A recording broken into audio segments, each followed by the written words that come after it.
Esiet sveicināti kanāla Liepais Sporta laukums. Tuvojas sporta sezonas sākums, gan hokeja, gan basketbola. Un arī mūsu kanāla tuvojas tas sezonas sākums, jo nākamajos mēnešos būs vairāk dažādas satura par Liepais sportu, intervijas ar Liepais sporta pārstāvjiem. Noteikti piesekojiet kanālam, ja tas vēl nav izdarīts. Un tad vasaras noslēgumā Liepai vēl joprojām ir diezgan, varētu teikt, silti. Ja? Un uz sarunu pie sevis, uz Impact Hub telpām esmu uzaicinājis Liepais hokeja komandas galveno treneri Edgaru Branci. Edgars, sveiks, paldies, ka esi šeit. Labdien, paldies par uzaicinājumu. Laikam gribētu sākt ar to, ka cik esmu runājis ar sportistiem, ar treneriem, tad parasti saka, ka tā pirmssezona ir pat saspringtāka nekā pati sezona, jo tā darba ir jāiegulda vairāk, jo principā tev viena vai pusotra mēneša laika ir jāsagatavojas visai tai sezonai. Cik tas atbilst patiesībai?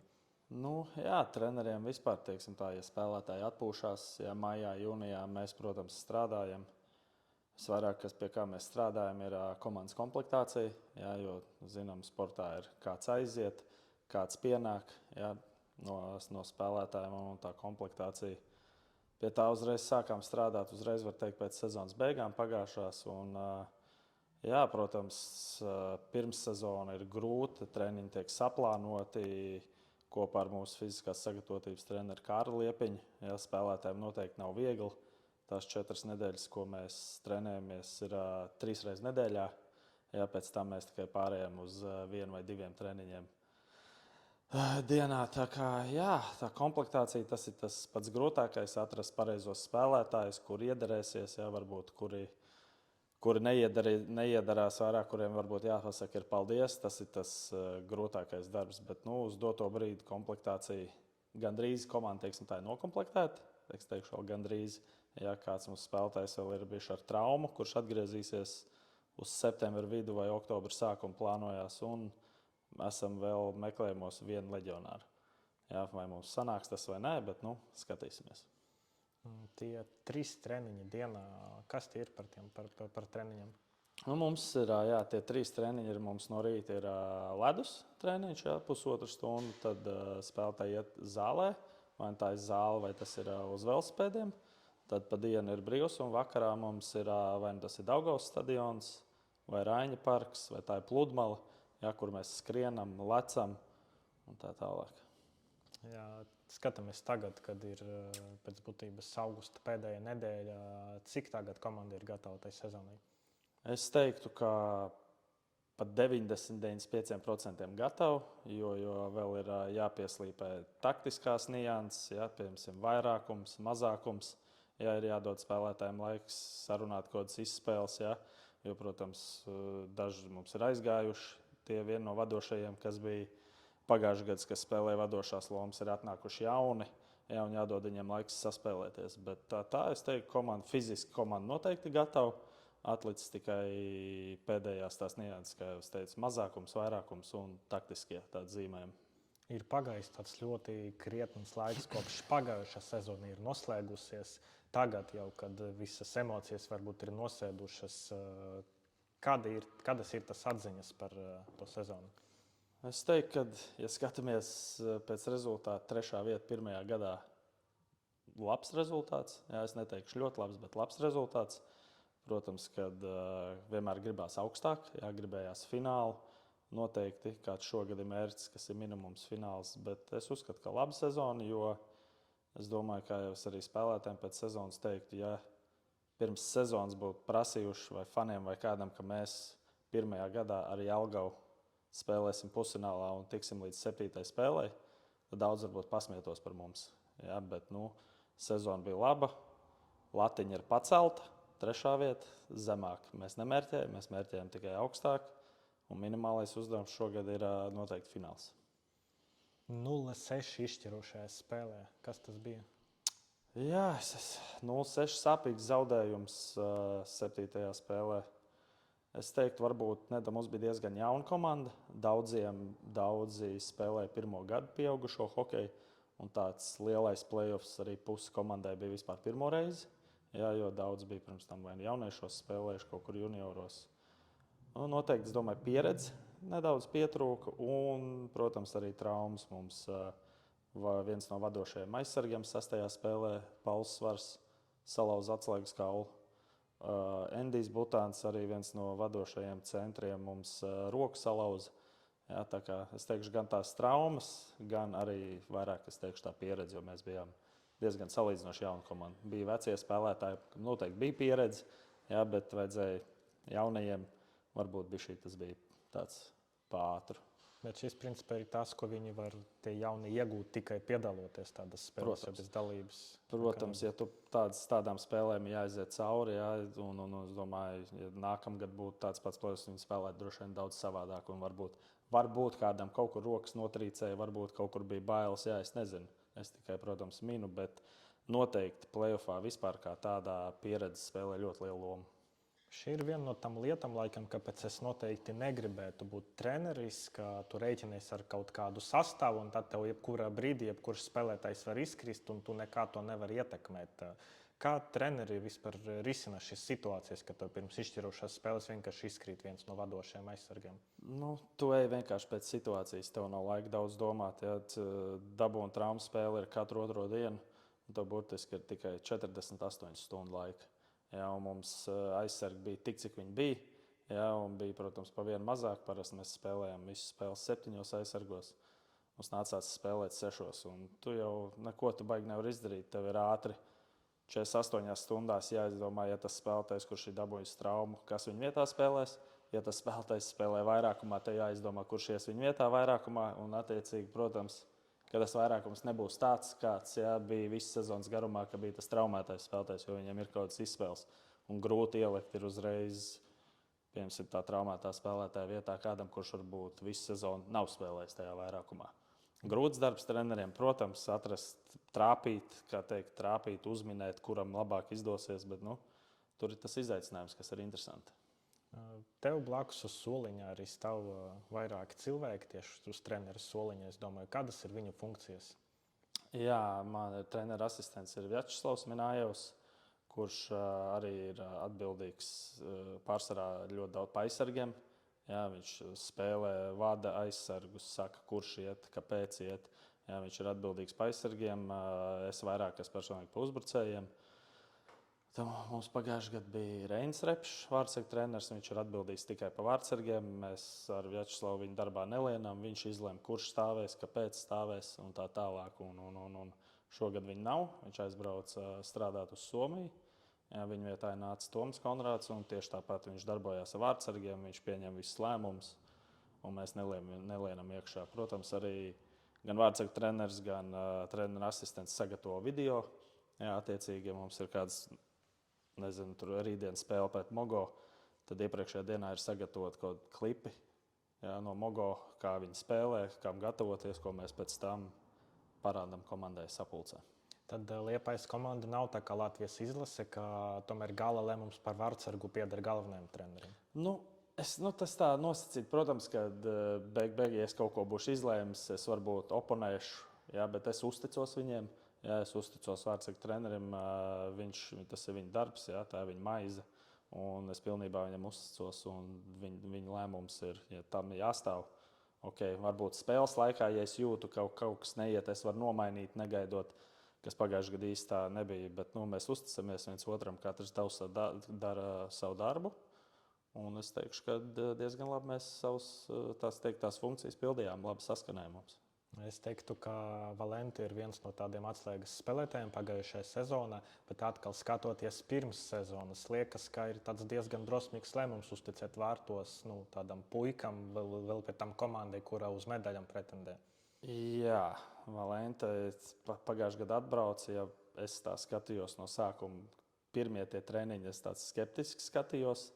Jā, bet ar katru treniņu viņš arvien labāk un labāk trenējās, vārtos stāvēja, ķēra visas tās ripas un ļoti labu sezonu aizvadīja. Es teikšu, pateicoties viņam arī mēs, protams, arī pārējiem spēlētājiem, viņš bija tā liela daļa, kāpēc mēs bijām, jā, tajā 3. vietā.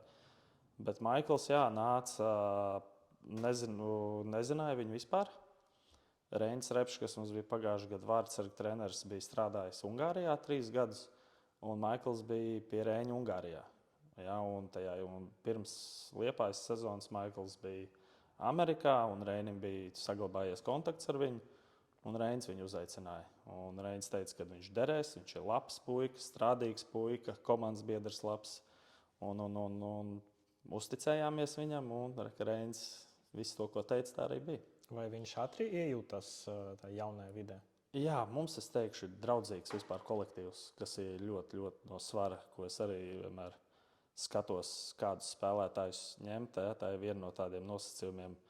Ja es zinu, ka viņš varbūt ir vairāk uz sevi svērts, ja, vai vairāk pa savu spēli tikai uztraucās un komanda liek otrajā plānā, ja, tad mēs izvērtējam, vai mums Liepājā tāds ir vajadzīgs. Jo mēs ņemam, kolektīvs ir, es vienmēr teicu, 70% no uzvaras. Ja, tas ir kā viena ģimene, kur iet ārā, sitās viens pa otru, kā 20 brāļi. Ja, un ja tev ir labs kolektīvs, tas jau tiešām ir 70%. Un visi, kas mums ir atbraukuši, iejūtās uzreiz. Ja vēl tāds nezinu, kur ko darīt, kāpēc, tad vienmēr spēlētāji vietējie palīdz pastāst un noteikti palīdz iejusties un par to čaļiem cepur nost. Pagājušajā sezonā vēl viens leģionārs tika piesaistīts Luka Vodlans.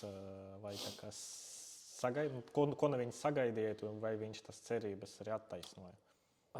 Es būšu godīgs, es teikšu, ka neattaisnoja. Jā, varbūt tā skarbi varbūt izklausīsies. Es teikšu, ka mēs treneru korpusu un visi vadību varbūt nedaudz aizšāvām garām ar viņu, jā, ņemot, bet, protams, gaidījām, ka, ja tu esi leģionārs, tad jābūt līderim, jā, un nemžēl viņš tāds nebija, jā, bet, kā saka, arī mums mācība, jā, bet, ar to, ka mēs viņu paņem, mēs jau neko nenožēlojam, vienkārši, ņēmām, domājam, ka viņš būs viens no līderiem, bet izkrīt viņš jau, ka viņš pēc 3 nedēļām dabūja vēl traumu, salauz pirkstu treniņā, un tad viņam grūti bija atgriezties un ieiet atkal tajā ritmā. Un, kā teikt, jā, bišķi aizšāvām garām.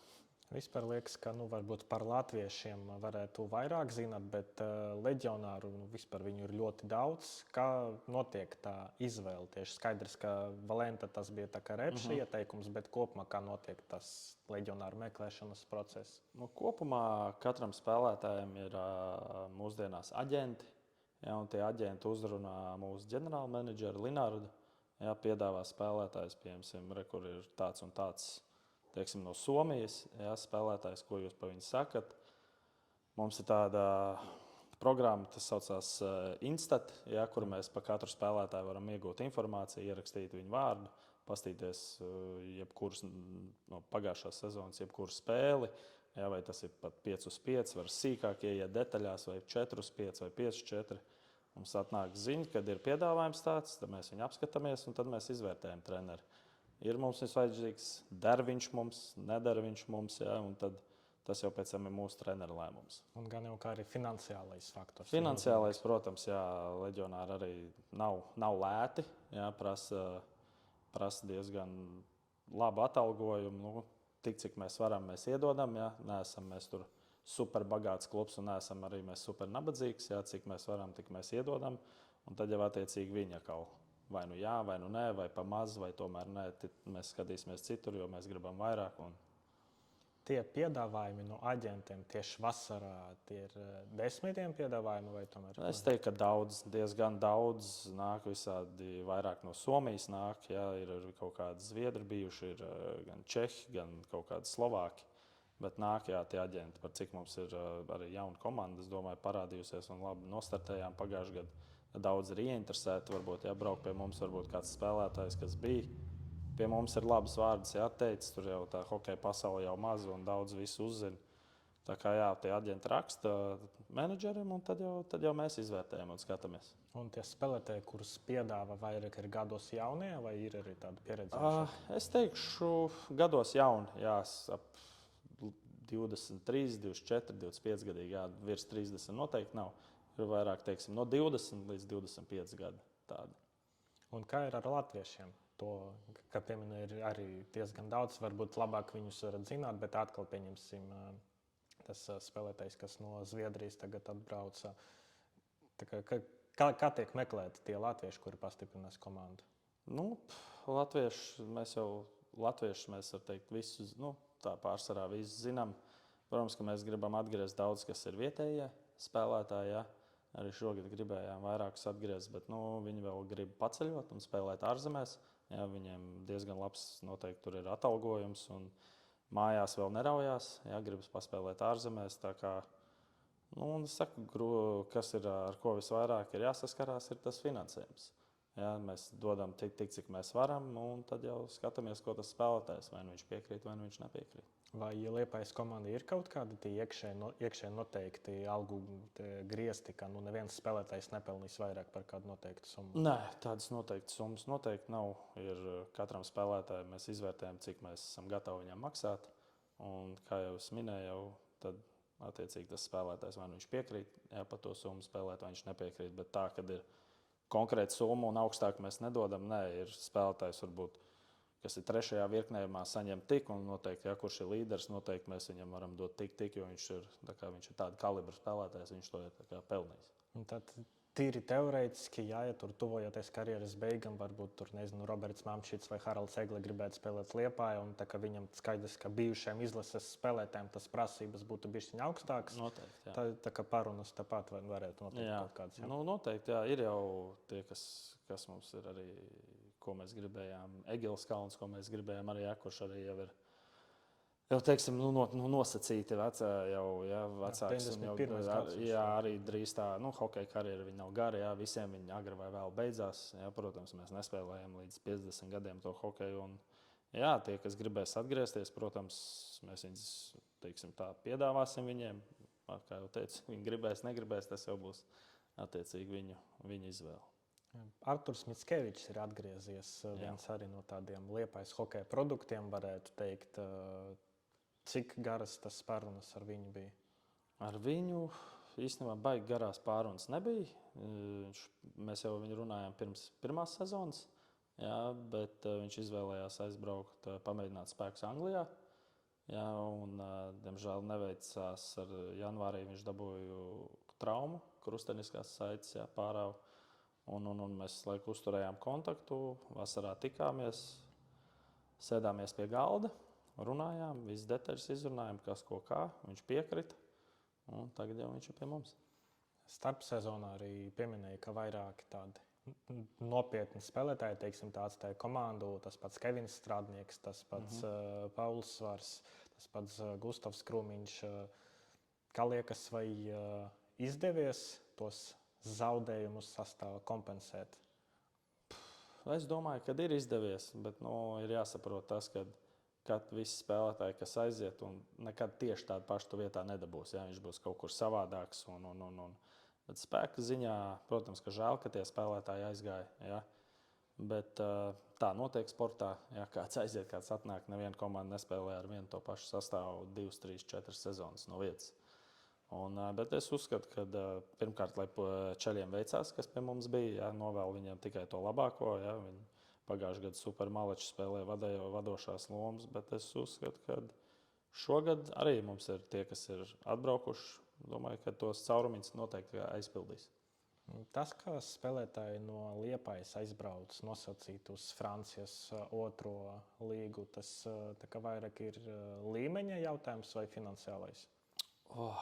Es pa līmeni man grūti spriest, jā, jo es pats Francijā neesmu spēlējis ne Francijas augstākajā, ne otrajā. Tad man īsti nezinu, kāds ir tas Francijas otrais līmenis. Bet iespējams, varbūt finansiālais. Iespējams, ir arī, kad pats spēlēja, bija jauns, gribās paceļot, uzspēlēt ārzemēs, pamēģināt spēkus.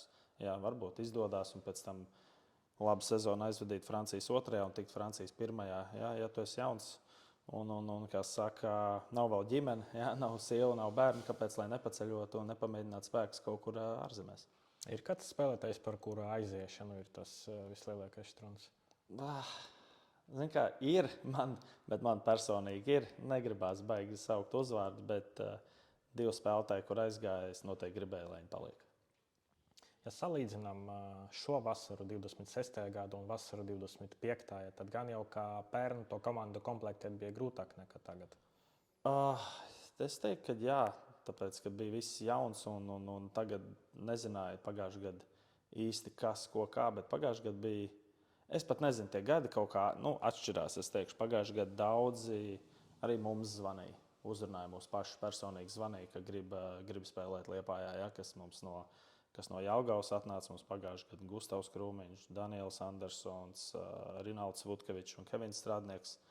Viņi paši uzzvanīja, vai tas bija man vai Linardam, ja, kad viņi Zemgalē nespēlēs, gribētu pamēģināt spēkus Liepājā, par cik jaunu komandu, ja, Liepāja, forša pilsēta arī, protams, kur būt. Un šogad atkal pašiem bišķi vairāk bija jau tā kā jāmeklē spēlētāji, jāzvana, no tiem aģentiem jārunā. Katrs gads ir savādāks. Jā, neteikšu, kurš ir vieglāks, kurš ir grūtāks, vienkārši viņi ir savādāk. Tā starpsezonas komplektācija, tā vairāk ir kā treneris un ģenerālmenedžeris meklē vienkārši konkrētas pozīcijas spēlētājus, vai parasti ir arī konkrēti uzvārdi uzreiz, tā kā, kā iedomājas, ka es gribu šo un šo spēlētāju? Es teikšu, gan ir noteikti, ka pozīcijas mēs meklējam, un tad, ja tu meklē, piemēram, aizsargs, ja, tad tu skaties kaut kāds konkrēts, tur nevis vienu, bet vairākus, kurš ir labs, ja, kurš iederēsies. Es teikšu, jā, bet konkrēti par pozīciju, tieši par uzvārdiem, nē, jo ārzemnieks mēs jau baigi nezinām, ja mēs tik cik ejam tajā instatā un viņus apskatāmies. Vairāk mēs meklējam, jā, ja mēs zinām, ka mums pietrūkst sastāvam komplektācijai, piemēram, 2 uzbrucēji, ja, tad mēs arī pieķeramies klāt un ejam tiem, ko aģenti mums atsūta, ja paši kaut kur meklējam. Mums vajag 2 labus uzbrucējus, piemēram, ja tas ir vairākumā, ja, tad mums jāmeklē 2 tādi, kur ir spējīgi spēlēt vairākumā un uzņemties to līderu lomu. Mums ir tagad Valenta, ir arī vairāki lietuvieši, kurus gan īsti par leģionāriem, kaut kā es nezinu, es piemēram neuzskatu lietuviešus par leģionāriem, bet izņemot Valentu, būs arī šosezon kādi leģionāri. Es teikšu tā, mums ir jau viens leģionārs, vārdiņu es vēl nesaukšu, jo gribās, lai mūsu mārketings, lai mēs Liepājas hokejs viņu publicē, vai tas notiks šodien vai rīt. Bet atbrauca mums ceturtdien viens leģionārs no Somijas. Ja, tagad mums jau ir komandā viens soms. Šodien aizvadīja pilnvērtīgu jau treniņu ar komandu. Ja. Tā kā viens leģionārs mums ir no Somijas. Ir plānots arī vēl? Tieši pirms sezonas. Tieši pirms sezonas varbūt vēl viens būs. Bet vai tas izdosies, ja, tagad notiek pārunas, to jau rādīs, es domāju, šī, vēlākais varbūt nākamā nedēļa. Agrāk, un arī tagad, man liekas, diezgan daudz latviešu brauc uz Somiju, uz visām līgām, gan Mestisē, gan arī tā, ja pēc spēka trešajā ir. Kas Somijam liek braukt uz Latviju? Tas ir labs jautājums. Tas būtu jāuzdod viņiem. Es nezinu. Varbūt, es domāju, mums Latvijā, es nezinu, cik tas finansiālais ir Mestisā. Jā, es domāju, ka iespējams mēs tiem Somiem maksājam tiem, kuriem ir labs budžets, ja, kur var atļauties vairāk nekā viņš saņem mājās tajā Mestisā. Es tā domāju, ja, vai arī viņš ir spēlējis Mestisā, viņam ir varbūt viņš tur 3-4 gadus ir paspēlējis, ja, un viņam nāk kaut kāds piedāvājums no tās pašas Liepājas. Arī tas pats viens, ģimenes nav, viņš grib pamēģināt spēkus un redzēt, pamainīt vispār vidi, ja, citu valsti, būt leģionārs, ja, uzreiz tev no leģionāra ir cits prasības. Jā, par cik tu esi leģionārs un viens no vadošajiem spēlētājiem. Tā kā es domāju, varbūt tāpēc. Un tā pašā laikā stundas lidojums no Somijas. Jā, uz mājām jau ātri, cik vai nu stundas lidojums vai līdz Tallinai un 2 stundas ap rāmu un tu esi mājās. Vai sagaidījāt, ka tik daudz cilvēku nāks uz spēlēm Liepājā? Skaidrs, ka cerējāt, bet vai tiešām sagaidījāt? It kā, jā. Likās mums, mēs runājām, kad pirmajās, noteikti atklāšanas spēlē zinājām, ka būs daudz, jā, pirmā spēle. Man personīgi likās, ka jā, pirmo mēnesi varbūt vai 2, jā, nāks, būs daudz, un tad varbūt kaut kur, kad ziema, jā, un kaut kur varbūt tik daudz vairs nenāks, bet paldies ikvienam, kas nāca mūs atbalstīja. Mēs to ļoti novērtējam, un bez viņiem, jā, viņi mūsu 6. laukuma spēlētājs, kas mūsu katru spēli dzen uz priekšu, un es biju ļoti patīkami pārsteigts tiešām, ka vienalga kāds pretinieks brauca, vienalga kas bija pa dienu, kurā iekrita spēle, tiešām bija pilnas tribīnas, un ko es pēc sezonas novēroju, par cik mums tik labs atbalsts bija, mēs pagājušajā gadā tikai vienu spēli zaudējām mājās, kas ir neskaitot Bulišu un Pagarnēm. Vienu spēli Jelgavai, kas bija 2-6 zaudējums, neatceros, man liekas, 25. novembrī. Jā. Tā bija viena spēle tikai pa visu gadu. Un tas arī parāda, cik labi mēs spēlējam mājās un kāds ir mums tas atbalsts no mūsu skatītājiem. Vienmēr saka, ka ar skatītājiem ir tas divas puses. Ja, ka viena puse ir tas atbalsts, un otra puse varbūt tas ne spiediens, bet tāds, ka tie skatītāji dzen spēlētājus uz priekšu, un varbūt tas emocijas spēlētājiem ieslēdzas, ka viņi nepārāk seko tam trenera plānam vairs, ka tevi tas pūlis dzen uz priekšu. Vai kaut kas tāds bija aizvadītājs sezonā? Nē, es uzskatu, ka ne, vienkārši skatītāji mūs dzina uz priekšu. Tā kā likās, ka tev nav spēka, ja, kad sit bungas un visi bļauj uz priekšu sarauj, tad kaut kur vienkārši parādās tas papildus spēks. Un spēlētāji, mēs treniņos esam atstrādājuši, visi spēlētāji zina sistēmu, kas ir jādara uz ledus, un noteikti viņam skatītāji nav tā, ka mājas viņa skatītāji tikai un vienīgi palīdz. Vai sezonas laika sanāca balss saglabāt? Nebija nekādu brīžu, kad es nevarēju. Ir jau citreiz, kad viņi bija šeit pazūd, jā, ka vajag pārbļaut tos skatītājus mājās, bet nē, es uzskatu, ka es esmu, teiksim tā, mierīgs. Protams, kādreiz varbūt sanāk bišķi kaut ko skaļāk pateikt, ja, ka tu redz, ka kaut kas neiet tā un komanda nespēlē uz visiem 100%, bet tā es, principā, mierīgs, nosvērts un zinu, ka spēlētāji ies ārā uz maksimumu 100% un izdarīs to darbu, kas jāizdara. Vai attieksme no pretiniekiem bija atšķirīga sezonas sākumā un varbūt tās otrajā pusē? Attieksme kādā ziņā? Tāda ziņā, ka viņi nezina, kas te ir par komandu, ja, un tad attiecīgi vienkārši spēlē. Un tad pēc tam, kad Liepa bija pirmā vieta, tad jau nopietnāk saka. Es domāju, ka jā, man grūti runāt par pretiniekiem. Domāju, ka neviens nezināja, ko no mums sagaidīt. Jā, bet tajā pašā laikā daudz redzēja, ka mums ir diezgan jauna komanda un ka varbūt mēs tik labi rezultāti, tik spēcīgi nebūsim.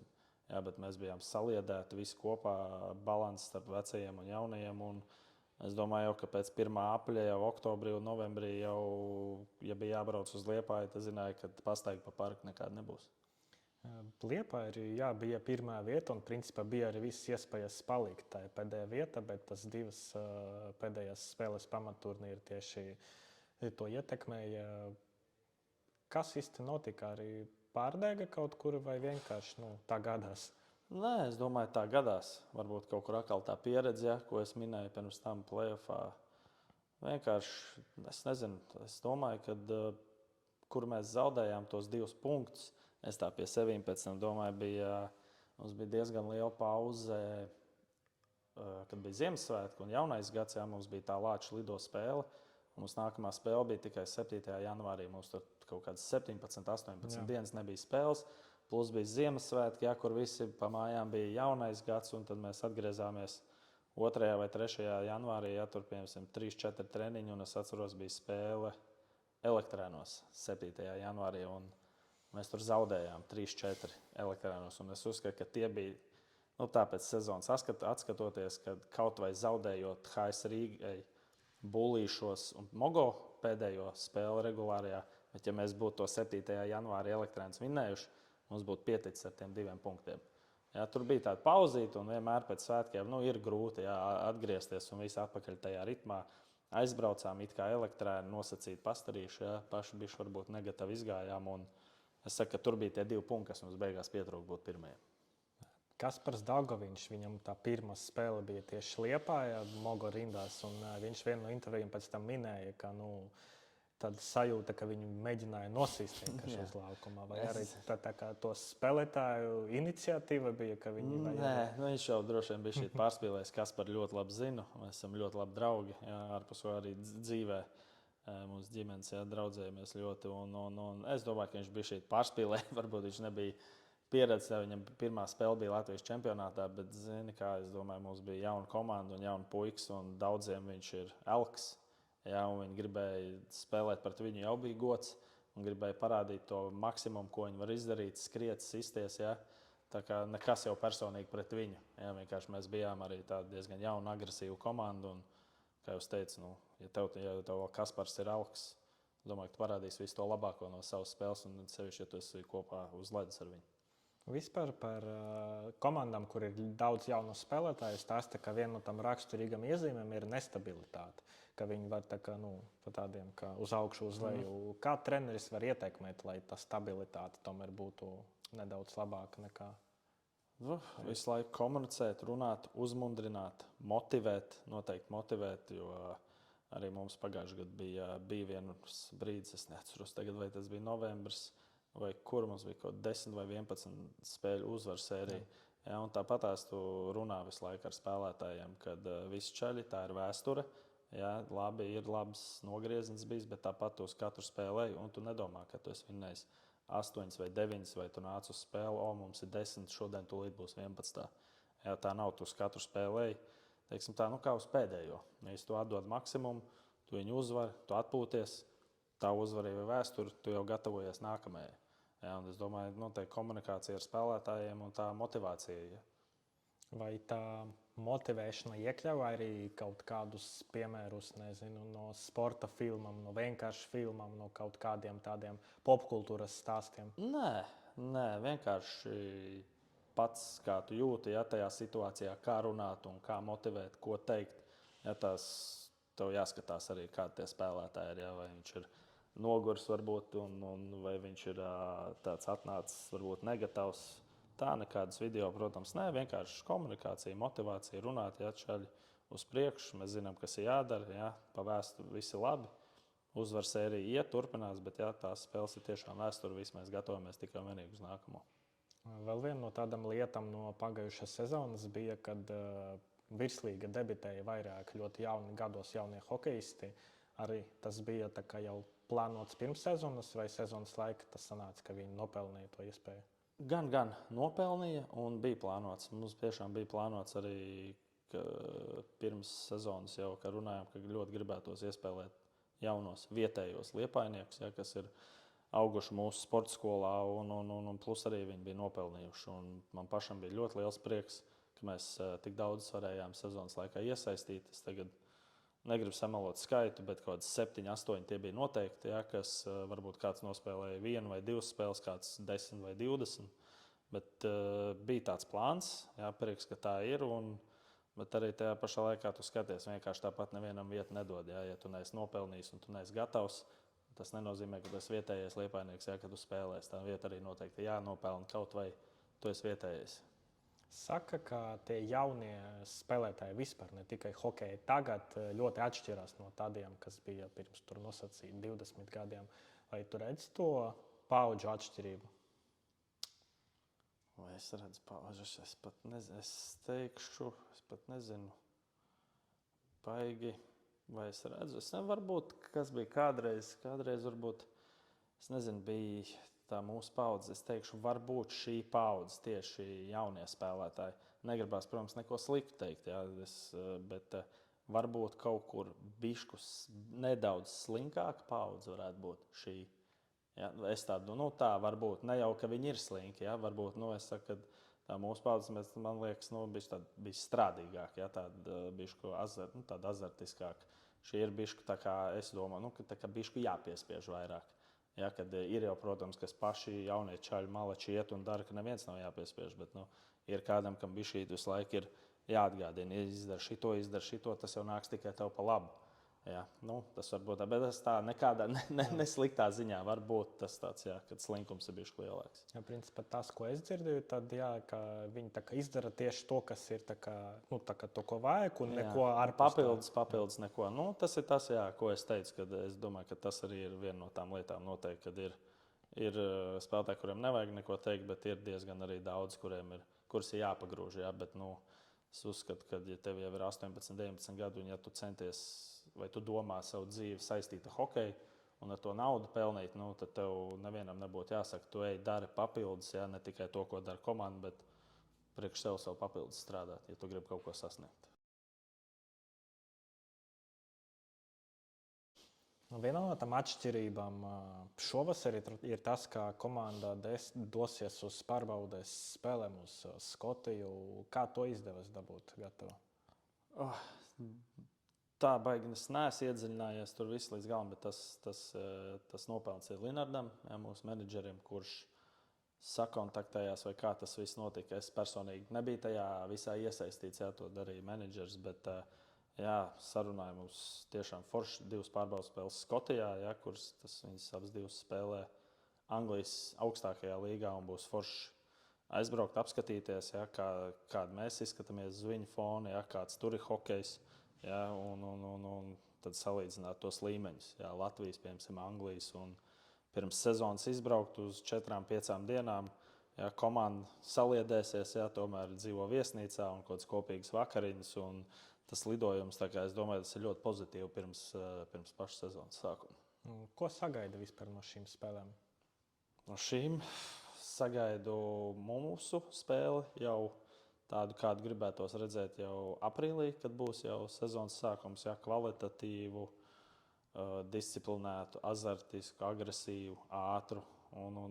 Domāju, no viņiem es sagaidu arī tādu pašu agresīvu, jo noteikti tur ir daudz kanādiešu, ja spēlēs kanādiešu hokeju. Tad varēs redzēt, ja, kā mūsu spēlētāji uzreiz izstās arī uz tā fona, vai būs gatavi, ja, un kāda būs ātruma. To mēs nezinām. To visu jau pēc tam atkal varēs analizēt, kad tās spēles būs beigušās.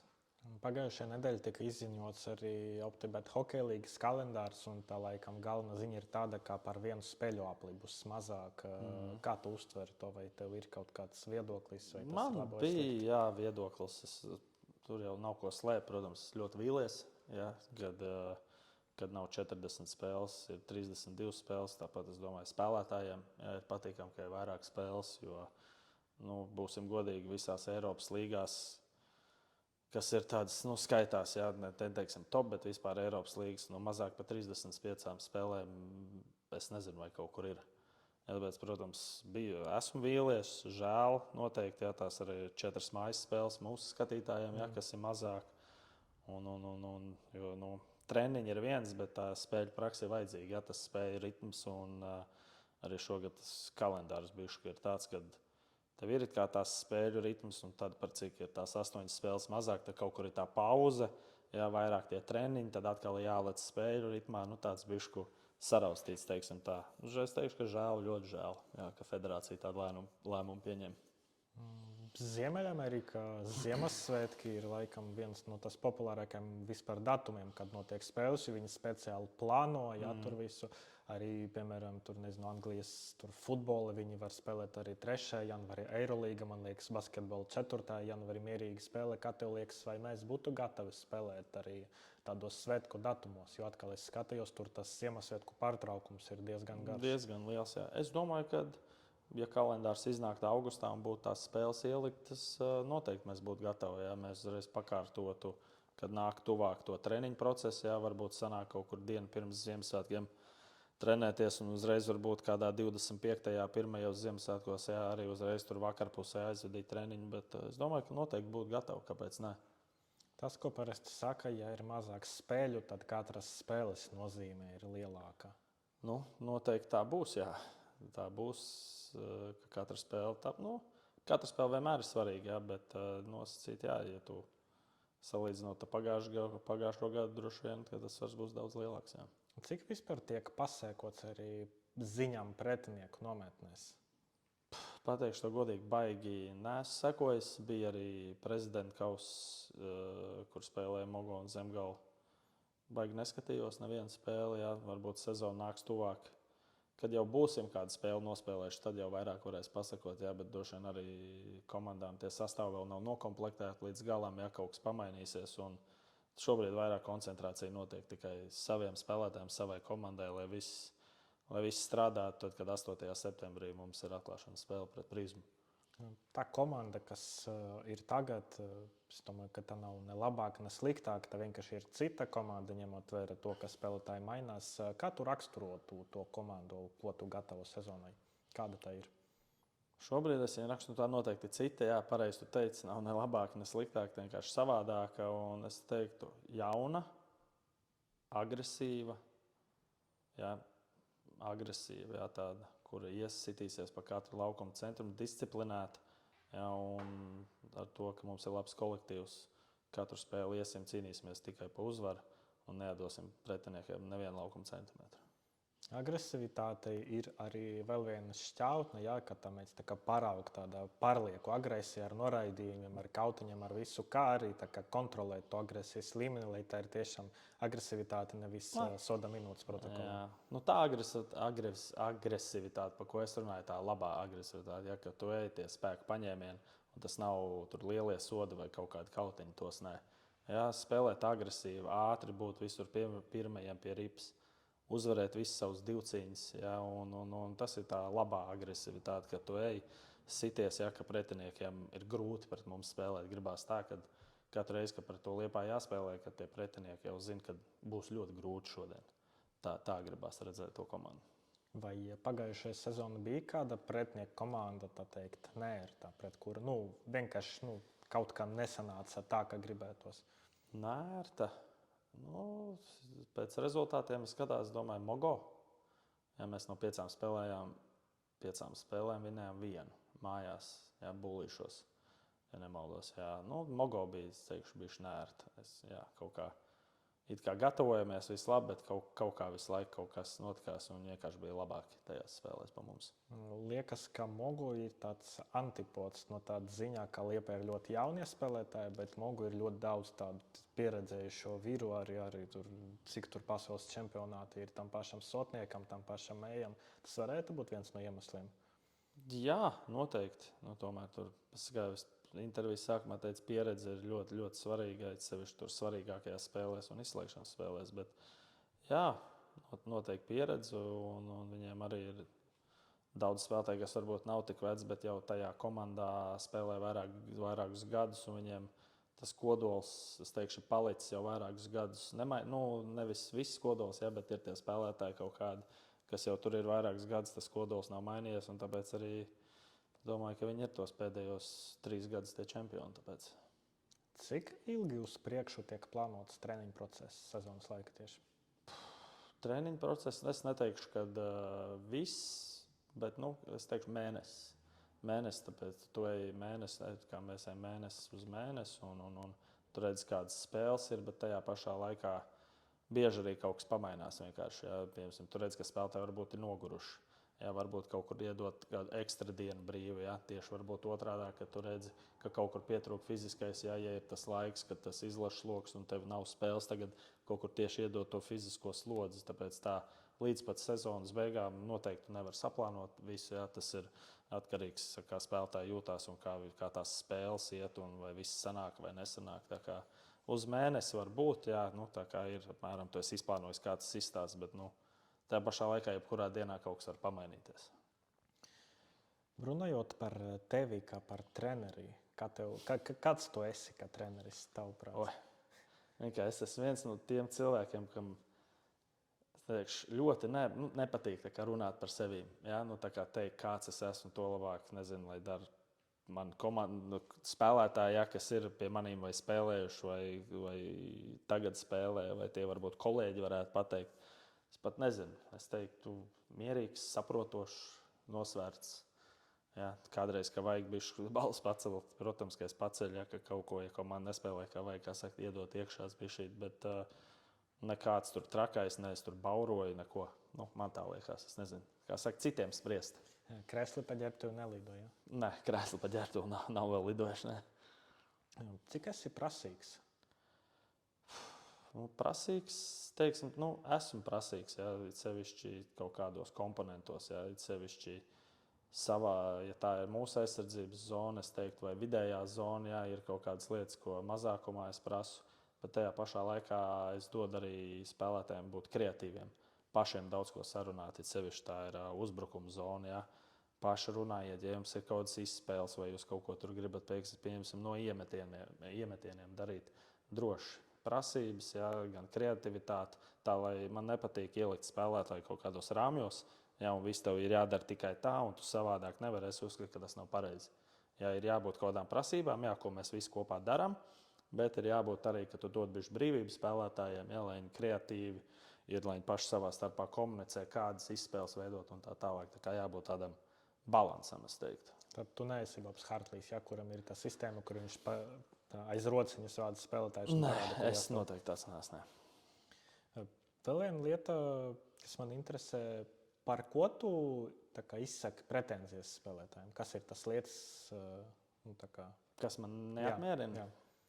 Noteikti pašatdeva un cīņas spars.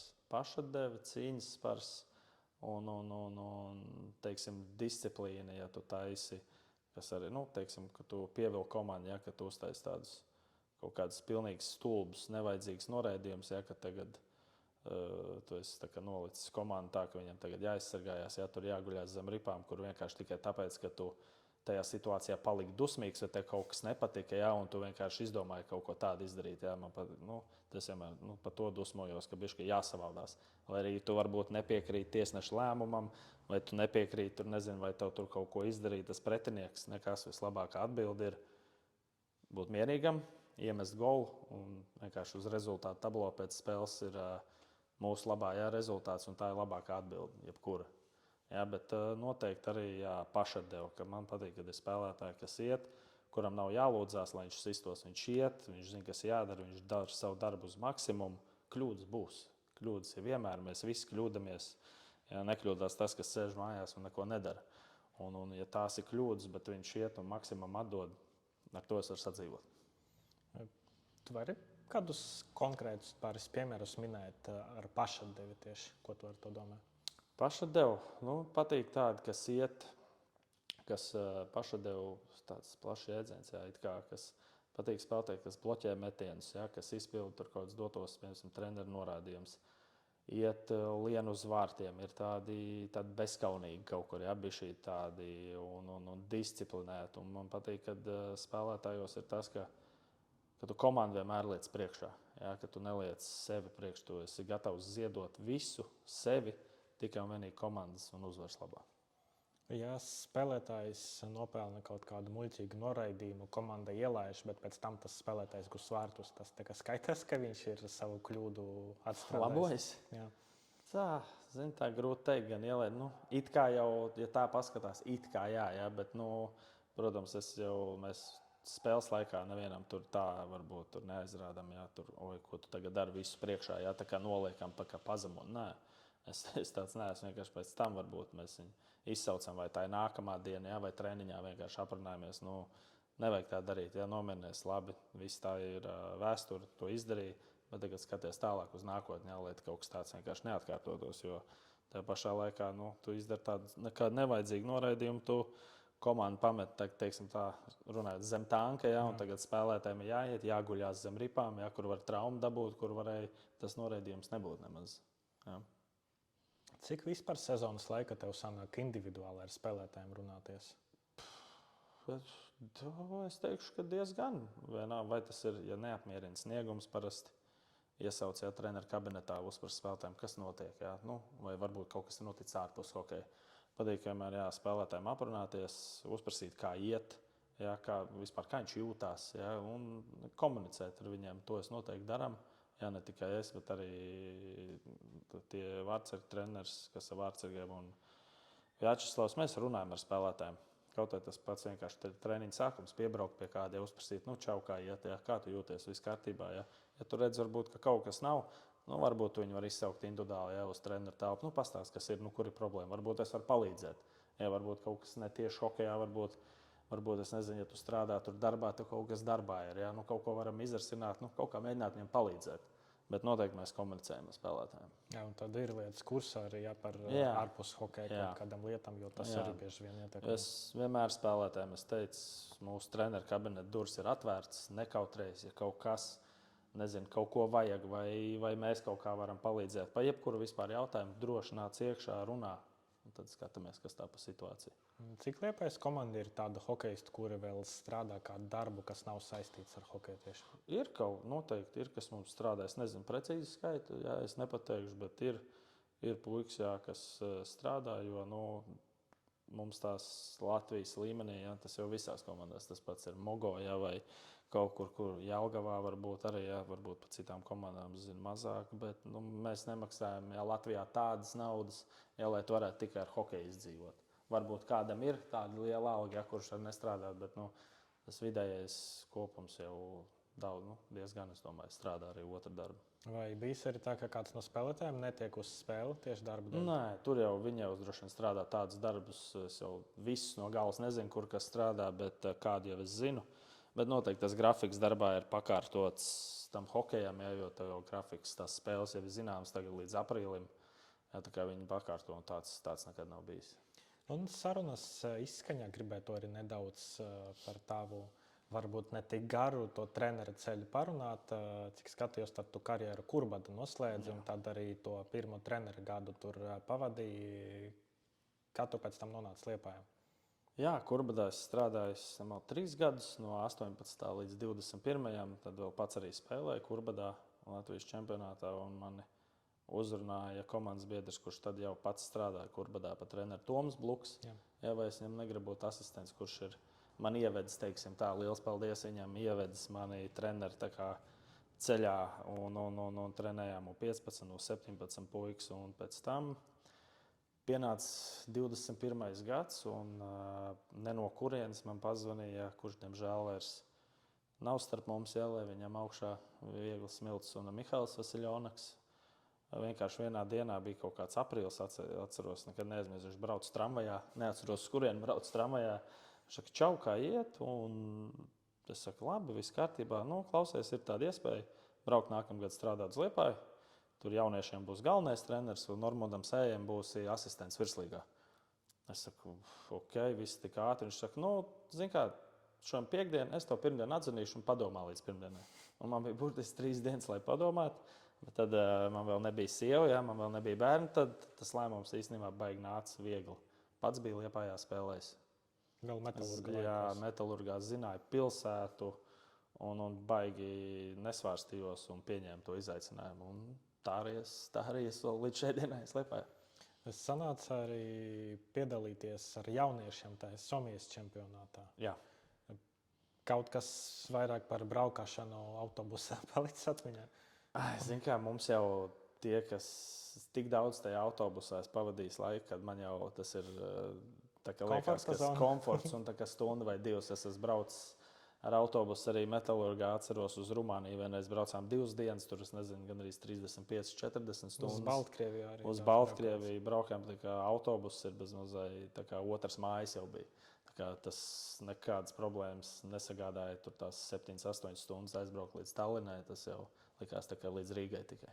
3 padomi cilvēkiem, kuriem priekšā ir ilgs brauciens ar autobusu. Padomi? Jā. Tagad jau ir. Tagad bija savādāk, tad, kad mēs bijām spēlētāji, tad bija. Ko es parasti darīju? Mēs parasti visu ceļu spēlējām kārtas zolīti. Un spēlēju zolīti, mums bija autobusā galdiņš saklāts. Mēs spēlējām zolīti, un vienalga, vai tu brauc 10 stundas, vai 1 stundu, vai 20 stundas, tas brauciens likās kā pusotru stundu, un tu jau esi klāt. Nu, kā pagulēt, pastīties kādu filmu, paklausīties mūziku un parunāties ar komandas biedriem, čeļiem, kā kādas galda spēles spēlēt. Jā, tik daudz spēlē zolīti, tāpēc tam sapņos neradās? Nē, zolīti ir.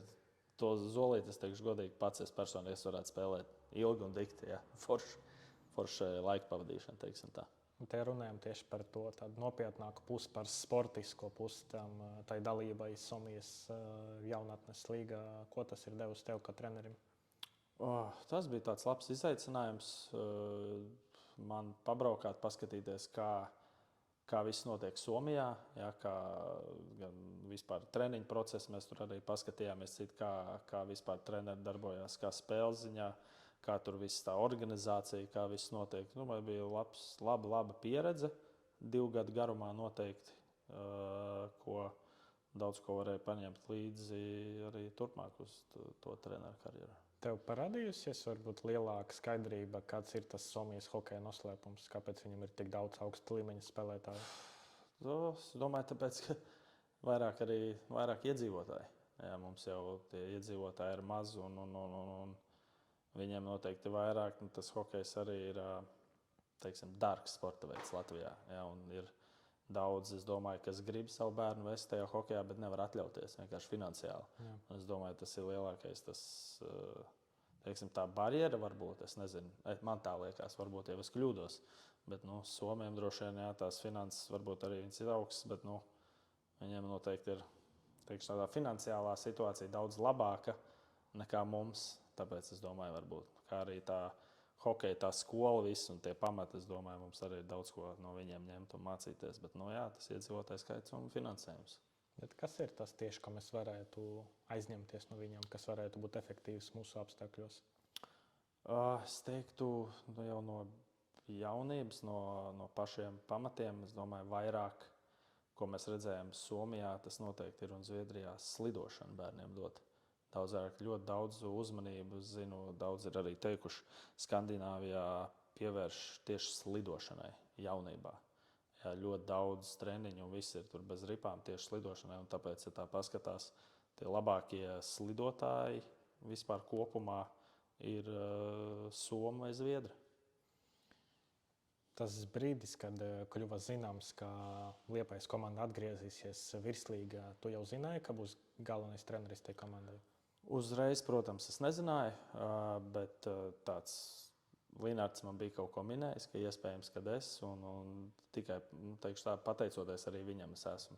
Jā, mēs kopā bijām strādājuši, jā, un viņš ticēja man, uzticējās, un par to es viņam noteikti esmu ļoti pateicīgs, jo es zinu, ka daudz, neteikšu kuri, bet es biju dzirdējis, ka daudz baigi skeptiski skatījās uz to, vai es varēšu, jo varbūt nav pieredze tik liela, jā, un varbūt pa jaunu vēl tādam izaicinājumam. Bet Linārds bija tas, kurš teica, nē, būs viss kārtībā, uzticamies un tā tālāk. Un par to es vienmēr Linārdam būšu pateicīgs. Ar to pieredzi, jā, liekas, ka, kad tu, kā treneris, tieši es domāju no trenera viedokļa, jā, ka tu pagājušas vairākas sezonas trenera amatā, jā, tur bija asistents, tur bija ar jauniešiem strādājis, un pēkšņi virslīgas komanda. Vai pašam, kā tu tiki galā ar to izaicinājumu? Jo neliekas, ka tas varētu būt viegli tā vienkārši pārliekt. Viegli noteikti nebija. Es teiktu, ka palīdzēja pirmais gads, kad vēl bija HK Liepāja, kad es atbraucu, kad Normons Sējais bija galvenais treneris un es biju asistents. Arī varēja daudz ko mācīties. Noteikti tas gads palīdzēja. Un bija uztraukums noteikti.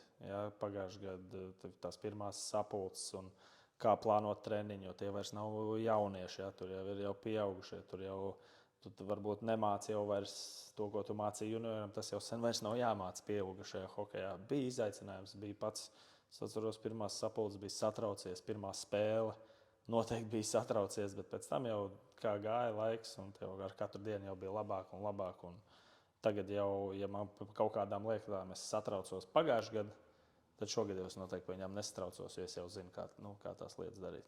Vai kādreiz treneru karjerā ir bijusi tāda situācija, ka tu nezini, ko darīt? Ka pavisam spēles laikā tieši? Nē, tieši varbūt ne spēles, varbūt arī spēles, bet varbūt arī kopumā tur treniņu process. Tā vienkārši nenāk. Varbūt vienkārši nenāk galvā nekāds risinājums. Mēs visi neesam perfekti. Es domāju, ka ir bijis, ka jāprasa padoms vai no asistentam trenerim, kas man ir bijuši. Tas ir Vjačeslavs vai tas ir Kārlis. Jā, Liepiņš, jā, vai pagājušajā gadā bija Reinis Reps, šogad Toms Konrāds. Ir bijis, ka es saku, kā labāk darīt, man liekas tā. Viņš pasaka, nē, labāk darām šitā, tā kā tu saki, īsti nav pareizi. Tad es fiks apstājos, padomāju. Bet tiešām, tā kā es domāju, tā nevajag, darīsim tā kā tu. Un tad tu vienmēr esi uzklausu viedokļus, es eju pēc padomiem. Protams, ka man ir kaut kādi savi viedokļi, bet ir bijis, jā, kur es kaut ko gribu darīt. Es vienmēr pārprasu, tā kā uzprasu tā kā viedokli, un tad es saprotu, ja es būtu darījis tā, kā es laikam būtu kļūdījies. Nevienmēr nav bieži tādas situācijas, jā, bet noteikti ir. Un paldies saviem kolēģiem noteikti. Jā. Tu sarunas laika pieminēji, ka šo sezonu mērķēt uz finālu vismaz. Kas ir jāizdara, lai tas mērķis būtu izpildīts? Jāuzvar pusfināla sērijā pa vienu spēli vairāk nekā pagājušajā gadā. Es uzskatu, pagājušajā gadā bijām ļoti, ļoti tuvu. Vienu uzvaru mums pietrūka.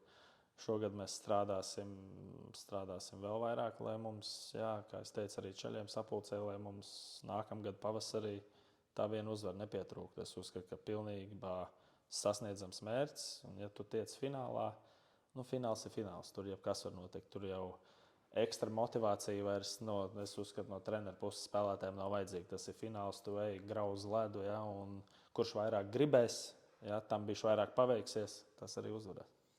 Tad paldies tev par šo sarunu. Paldies arī mūsu skatītājiem un klausītājiem. Noteikti piesakojiet kanālam Liepājas Sporta laukums, ja tas vēl nav izdarīts. Tiekamies nākamajās epizodes, bet Edgaram novēlu, lai izdodas viss iecerētais gan tev pašam, gan arī komandai. Paldies, Lās. Paldies.